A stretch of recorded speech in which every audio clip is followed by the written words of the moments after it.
জিওর আইপিও আসতে চলেছে, আর এটি ফিনটেক দুনিয়ার মধ্যে অনেক বেশি উত্তেজনা সৃষ্টি করেছে। আর হবে না বা কেন?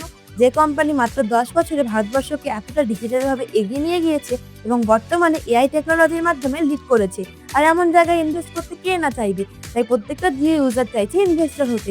তাদের টার্গেট হলো গ্লোবাল লিডার হওয়া। গ্রাম, পাহাড়, মরুভূমি, এখন সব জায়গায় পৌঁছে গেছে জিও এয়ার ফাইবার। আর এখন জিও প্রায় 1,20,00,000-এরও বেশি ইউজারকে নিয়ে অলরেডি ওয়ার্ল্ডে নাম্বার 1 পজিশনে রয়েছে, এমনকি এটি আমেরিকাতেও ছাড়িয়ে গিয়েছে।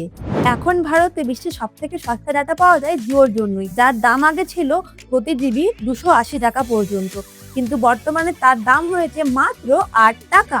ডাটা প্রসেসিং এও জিও এগিয়ে। সারা ভারতে 5G থাকার কারণে স্পিড এবং ভয়েস কোয়ালিটির দিকে ট্রাই রিপোর্ট অনুযায়ী জিও রয়েছে সব থেকে টপে।